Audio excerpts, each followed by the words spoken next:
রাষ্ট্রপতি মোহাম্মদ শাহাবুদ্দিন আহমেদের যে ইন্টারভিউ কালের কণ্ঠ ছেপেছে এবং এই ইন্টারভিউ চারদিকে যে তোলপাড় ফেলেছে, এই তোলপাড়ের পর কিছু প্রশ্ন স্বাভাবিকভাবেই একেবারে স্বাভাবিক সাধারণ একজন পাঠক হিসেবে, সাধারণ একজন বাংলাদেশের রাজনীতি উৎসুক একজন মানুষ হিসেবে কিছু প্রশ্ন মনের মধ্যে আসে কিনা, এবং এই প্রশ্নগুলো ঘুরপাক খাচ্ছে।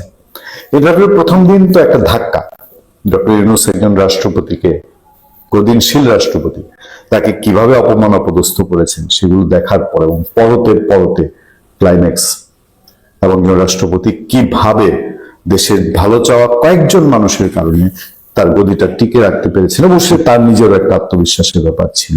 নরবরে মেরুদণ্ডহীন ইয়াজউদ্দিন তাজউদ্দিন এই টাইপের যদি রাষ্ট্রপতি হতো তাহলে এতদিনে মনে হয় না এই চেয়ারে রাষ্ট্রপতি মোহাম্মদ শাহাবুদ্দিন যোগ্য থাকতেন বা থাকতে পারতেন, তার নিজের অবশ্যই ক্রেডিট আছে। কিন্তু কিছু জিনিস ধরেন, আমরা প্রথমেই প্রশ্ন তুলেছি মানে জানতে চেয়েছি যে রাষ্ট্রপতি তিনি তো সরকারের বা প্রধানমন্ত্রীর পরামর্শক্রমে সবকিছু করেন। তিনি যে ইন্টারভিউটা দিয়েছেন এটা কি বিএনপির কাছ থেকে বা বিএনপি সরকারের কাছ থেকে কোনো গ্রিন সিগন্যাল নিয়েছেন কিনা? আপাত দৃষ্টিতে আমাদের কাছে মনে হয় তিনি অবশ্যই একটা গ্রিন সিগন্যাল নিয়েছেন, কারণ বিএনপি সরকার যদি ডক্টর ইউনূসের প্রতি অন্ধই থাকতো তাহলে ডক্টর ইউনূস এই ঝুঁকিটা, রাষ্ট্রপতি মোহাম্মদ শাহাবুদ্দিন এই ঝুঁকিটা নিতেন না। ফলে নিশ্চিতভাবে ইন্টারভিউ দেওয়ার আগে তিনি কোনো না কোনো ওয়েতে একটা গ্রিন সিগন্যাল নিয়েছেন বলেই এটা সিদ্ধান্তে আসা যায়। তার চেয়ে বড় আলাপ হলো রাষ্ট্রপতির পুরো ইন্টারভিউটা করেছেন হায়দার আলী খানের কালের কণ্ঠের রিপোর্টার, যিনি সংবাদ মাধ্যমে রাষ্ট্রপতির অতি পুরনো আগে থেকেই ঘনিষ্ঠজন হিসেবে পরিচিত, যারা কাছে থেকে জানেন। তিনি এই ইন্টারভিউতে মানুষের উৎসুক যে জায়গাটা থাকতে পারে, উৎসাহের যে জায়গাটা থাকতে পারে, একটা হচ্ছে আওয়ামী লীগ সরকারের সময় তো জামাতের সাথে রাষ্ট্রপতির কোনো যোগাযোগ থাকার কোনো কারণই নেই, কোনো যৌক্তিকতা নেই। বাট 5 আগস্টের পরপর জামাত ইস্যুতে তিনি কিভাবে ডিল করেছেন, 5 আগস্টে জামাতের অবস্থান কি ছিল, 5 আগস্ট পরবর্তী জামাতের অবস্থান কি ছিল, এবং তার মানে রাষ্ট্রপতিকে যে ডক্টর ইউনূস তার চেলাপেলারা সরিয়ে দিতে চেয়েছে, সেই ক্ষেত্রে তিনি বিএনপির কথা জানিয়েছেন যে বিএনপি কি অবস্থান নিয়েছে, বিএনপি তার পক্ষ নিয়েছে, কিন্তু জামাতে ইসলামী কি অবস্থান নিয়েছে এইটা কিন্তু তিনি নিজে তার ইন্টারভিউতে প্রকাশ করেননি। আমরা বুঝতে পারি, আমরা ধারণা করতে পারি জামাতের অবস্থান কি ছিল, রাষ্ট্রপতি শাহাবুদ্দিন আহমেদ চেয়ারে থাকবেন কি থাকবেন না, এটা জামাতের প্রাণপ্রিয় সংগঠনগুলো এনসিপি, ইনকিলাব মঞ্চ, জুলাই ঐক্য, এসবের অ্যাক্টিভিটিস এর মধ্যে জামাতের উদ্দেশ্য আমরা জানি, কিন্তু রাষ্ট্রপতি তো বলেন। এবং রিপোর্টারও রাষ্ট্রপতিকে যে প্রশ্নের প্রেক্ষিতেই রাষ্ট্রপতি উত্তর দিয়েছেন, রিপোর্টারও রাষ্ট্রপতিকে প্রশ্ন করেননি যে তাকে সরিয়ে দেওয়ার ক্ষেত্রে জামাতের ভূমিকা কি ছিল, তিনি কি জামাতের পরামর্শ নিয়েছেন কিনা, জামাতের হেল্প চেয়েছেন কিনা, বিএনপি যেরকম তাকে মেসেজ দিয়েছে জামাত এই ধরনের কোনো মেসেজ দিয়েছে কিনা, জামাত কি সে সময় তাকে সরে যেতে মেসেজ দিয়েছিল নাকি থাকতে মেসেজ দিয়েছিল, এগুলো জানার আগ্রহ অবশ্যই আমাদের আছে। আরেকটা গভীর জিনিস জানার আগ্রহ আছে, সেই জিনিসটা হলো মোহাম্মদ শাহাবুদ্দিন তিনি খুব চমকপ্রদভাবে শেখ হাসিনা সরকারের চয়েস, শেখ হাসিনার চয়েস, শেখ হাসিনার ব্যক্তিগত চয়েস, তিনি শেখ হাসিনা একেবারে সবাইকে অবাক করে দিয়ে, বিস্মিত করে দিয়ে তিনি মোহাম্মদ শাহাবুদ্দিনকে রাষ্ট্রপতি হিসেবে বসিয়েছিলেন, যাকে না, যেটা অনেকে কল্পনাও করতে পারে না যে শাহাবুদ্দিন আহমেদ রাষ্ট্রপতি, মোহাম্মদ শাহাবুদ্দিন বাংলাদেশের রাষ্ট্রপতি হতে যাচ্ছেন। সেই শেখ হাসিনা, এবং তিনি চলে গেলেন, রাষ্ট্রপতি বললেন শেখ হাসিনা পদত্যাগ করেছেন, তারপর তার পদত্যাগ পাওয়া গেল না। এরপর তো চড়াই উতরাই 18 মাসে 1800 বছরের মতন বাংলাদেশের ইতিহাস ছুটে চলেছে।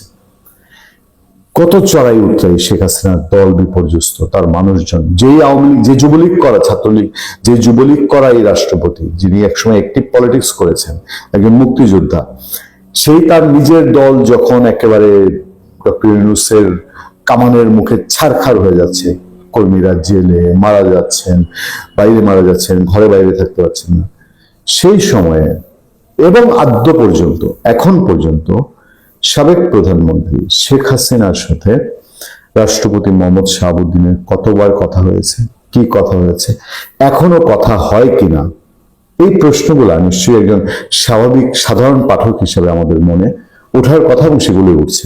আমরা সেগুলোর উত্তর পাইনি, উত্তর কখনো পাবো কিনা আমিও জানি না, আমরা জানি না। এবং এই সাথে সাথে আরো একটা চিন্তা আমার মাথায় কাজ করে, সেটা হলো রাষ্ট্রপতি শাহাবুদ্দিন আহমেদ, বিএনপি সরকার বলি বা তারেক রহমান বলি, তাদের এখন আস্থা অর্জন করতে পেরেছেন, তাদের কাছাকাছি গিয়েছেন।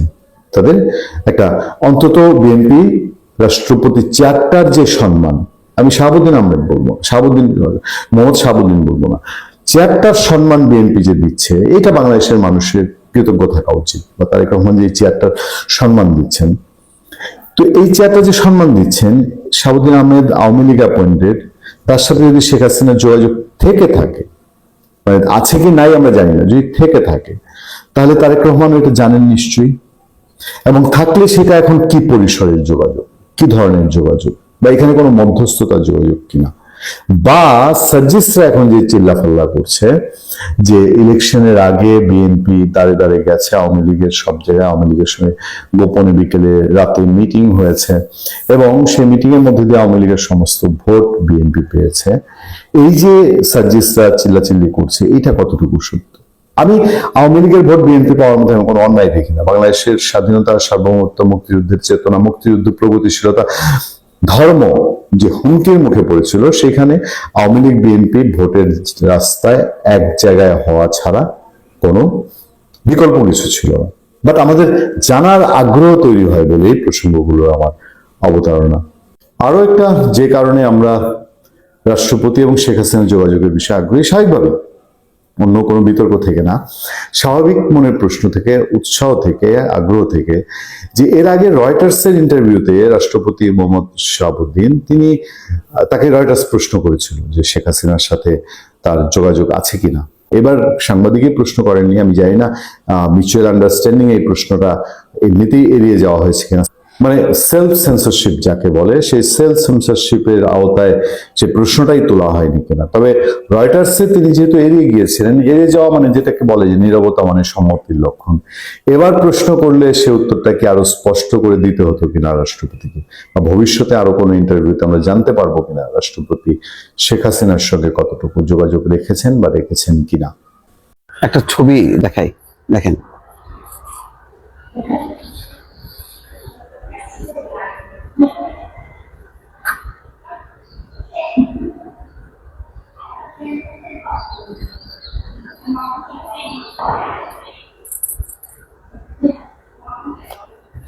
এই ছবিটা আমি বিশ্বাস করি যে জাতীয় শহীদ সেনা দিবস উপলক্ষে রাষ্ট্রপতির শ্রদ্ধা নিবেদন, এবং শুধু রাষ্ট্রপতি না, রাষ্ট্রপতি পাশে প্রধানমন্ত্রী তারেক রহমান, তারা দাঁড়িয়ে একযোগে শ্রদ্ধা নিবেদন করেছেন। এই দৃশ্যটা নিশ্চয়ই ডক্টর মোহাম্মদ ইউনূসের জন্য ভালো লাগবে না, কারণ ইতিমধ্যে বেশ কিছু যে খবরাখবর এসছে মানে ডক্টর মোহাম্মদ ইউনূস সম্পর্কে, এটা তার জন্য কিন্তু বেশ বিব্রতকর।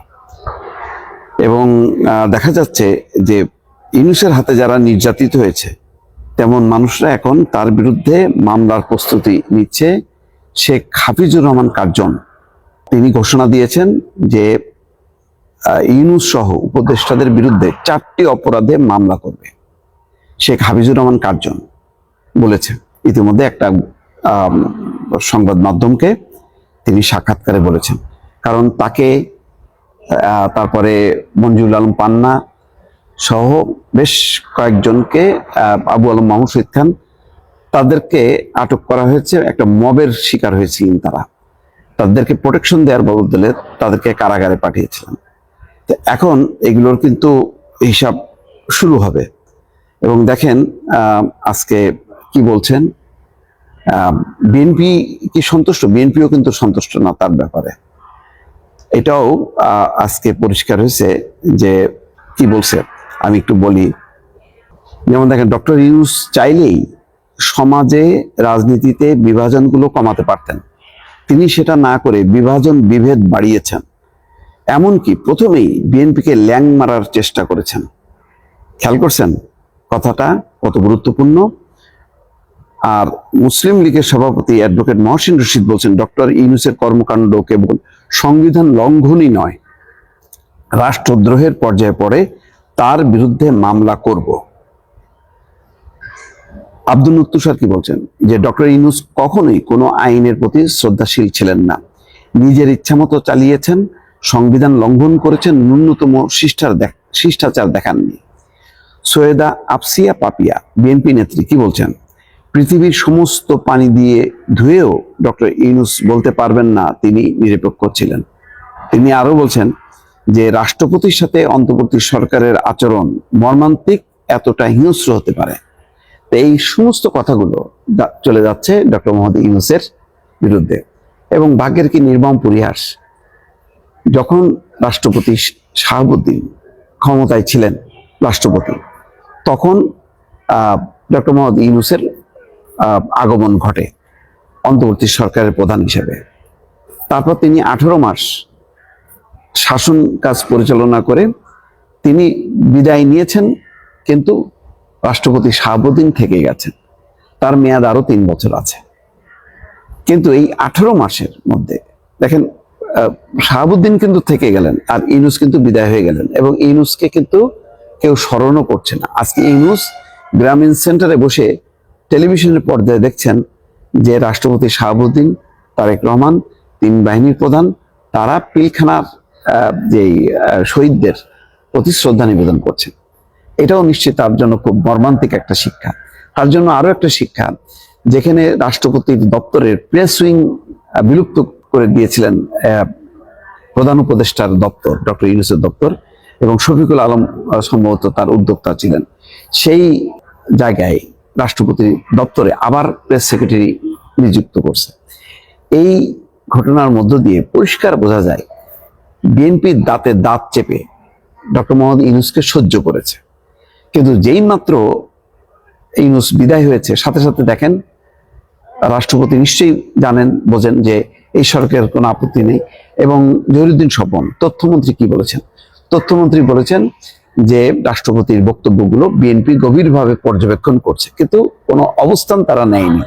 তার মানে এখন কিন্তু নানামুখী খেলাধুলা চলবে।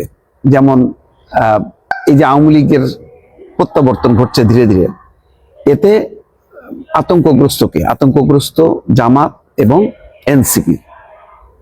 আবার ইউনূসও ভয় পাচ্ছেন এই কারণে যে এই যে তার সময় তিনি যতজনকে ভিকটিম করছেন, তার সময় তারা কিন্তু এখন এই যে শেখ হাফিজুর রহমান কার্জন বলছেন, অন্যান্যরাও বলছেন, এমনকি বিএনপি নেত্রীরাও বলছেন যে ডক্টর ইউনূস তার সংবিধান অনুযায়ী আইনের প্রতি শ্রদ্ধাশীল ছিলেন না, তিনি শুধু তার নিজের স্বার্থ দেখেছেন। তিনি হতে চেয়েছিলেন রাষ্ট্রপতি 1 নম্বর ব্যক্তি, এবং তার আশেপাশে কেউ থাকবে না, কিন্তু সেই পরিকল্পনা ব্যর্থ হয়েছে। মোট কথা ষড়যন্ত্রের নানান যেই তথ্য উপাদানগুলো উন্মোচন করেছেন রাষ্ট্রপতি শাহাবুদ্দিন। সব মিলায় আমার কেন জানি মনে হচ্ছে যে ফেঁসে যাচ্ছে ডক্টর মোহাম্মদ ইউনূস, আস্তে আস্তে ফেঁসে যাচ্ছে, এবং ফেঁসে যাওয়ার একটা প্লট কিন্তু তৈরি হচ্ছে দর্শক।